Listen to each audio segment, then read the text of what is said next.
अस्सलाम वालेकुम व्यूअर्स। आज मैं आप लोगों के लिए बहुत ही मज़ेदार सी बच्चों की फेवरेट क्रिस्पी फ्रेंच फ्राइज़ की रेसिपी लेकर आई हूँ। बहुत ही सिंपल रेसिपी है और ये काफ़ी अरसे से मेरे पास इसकी रिक्वेस्ट आ रही थी कि मैं अच्छी सी फ्रेंच फ्राइज़ बनाना सिखाऊं, तो इस वीडियो को लास्ट तक ज़रूर देखिएगा।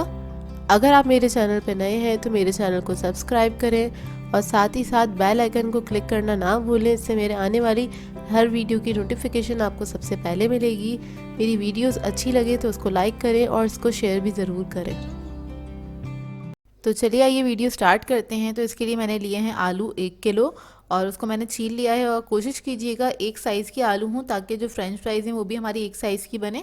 तो उसको मैंने छील के रख लिया था, धो लिया अच्छी तरीके से। अब इसको मैं स्लाइसेस में कट कर लूँगी। अच्छा, ये आपके ऊपर डिपेंड करता है आपको मोटे फ्रेंच फ्राइजेस पसंद हैं या फिर पतले, तो आप उस हिसाब से इसके स्लाइसेस कट कर सकते हैं। मैंने तकरीबन इतने मोटे इसके स्लाइसेस कट करे हैं। और स्लाइसेस कट करने के बाद इसको हम फ्रेंच फ्राइज़ की तरह स्टिक्स में कट कर लेंगे नाइफ़ की मदद से। इसके अलावा फ्रेंच फ्राइज़ कटर भी आता है, जिनके घरों में बच्चे होंगे वो लोग ज़रूर परचेज़ करते होंगे, जो रेगुलर बेसिस पे बनाते हैं फ्रेंच फ्राइज़ वगैरह। क्योंकि आप लोग घर में बना लें तो ज़्यादा अच्छा रहता है। बाज़ार में पता नहीं किस टाइप के ऑयल इस्तेमाल हो रहे होते हैं, और वैसे भी आजकल बड़ी बीमारियाँ चल रही हैं, तो घर में ही बनाएं तो ज़्यादा बेहतर है। तो बस देखिए, मैंने इसको इस तरह से कट कर लिया है। बस इसको मैंने एक ही साइज़ का कट कर लिया है। और दूसरी तरफ एक बोल में मैंने पानी रखा हुआ है फ्रेंच फ्राइज़ को डिप करने के लिए। इसके अंदर मैं सॉल्ट ऐड कर दूंगी, तकरीबन 2 टीस्पून के बराबर। और पानी इतना होना चाहिए कि आपकी जो फ्रेंच फ्राइज़ हैं वो डिप हो जाएं अच्छे से।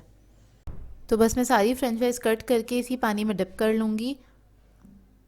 तो देखिए, मैंने सारी फ्रेंच फ्राइज़ को कट कर लिया है। इसको मैं 10 से 15 मिनट के लिए इसी पानी में छोड़ दूँगी। तो 10 से 15 मिनट हो गए हैं। अब हम क्या करेंगे, इसका सारा पानी फेंक देंगे। और इसको आपने मतलब धोना नहीं है, सिर्फ पानी फेंक देना है। अब मैंने लिया 3 टेबलस्पून मैदा।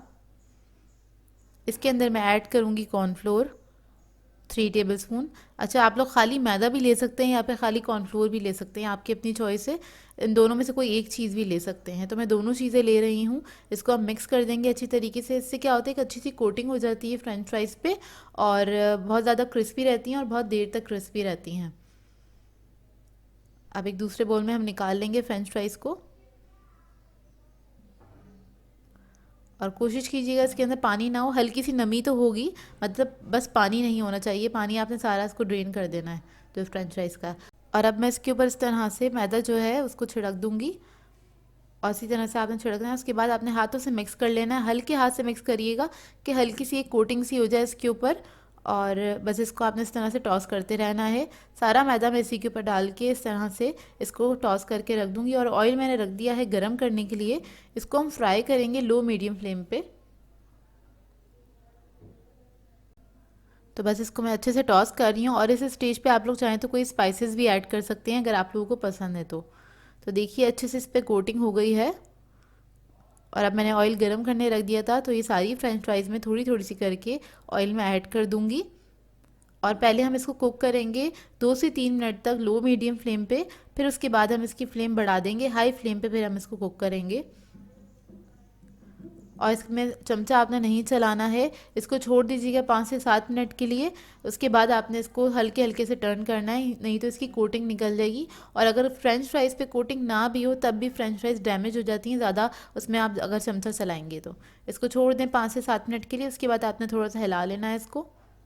और जब आपकी मर्ज़ी का कलर आ जाए, मर्ज़ी का कलर मतलब जैसे आपको पसंद हो, अगर आपको सॉफ्ट पसंद है तो आप जल्दी निकाल लीजिएगा, क्योंकि एक ही घर में बहुत सारे बच्चे होते हैं। तो बहुत सारे बच्चों की 4 से 5 बच्चे हैं तो उनकी पसंद भी अलग अलग होती है कि कोई सॉफ्ट खाता है, कोई ज़्यादा क्रिस्पी, कोई लाइट सी गोल्डन खाता है। तो इस तरह आप लोग अपनी मर्ज़ी के मुताबिक निकाल सकते हैं। तो आजकल तो बच्चे घर में ही हैं, सबकी छुट्टियाँ हुई हुई हैं, तो इस रेसिपी को ज़रूर ट्राई कीजिएगा।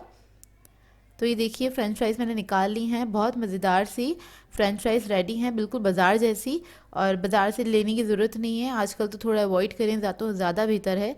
तो इसको इस तरह से मेरे तरीके से ज़रूर ट्राई कीजिएगा और अपना फ़ीडबैक ज़रूर दीजिएगा। इसको आप केचप के साथ और मेयोनीज़ के साथ सर्व कर सकते हैं। ऊपर आप थोड़ा सा गार्लिक पाउडर ऐड कर दें, स्प्रिंकल कर दें, तो ये उस फ्लेवर की बन जाएंगी।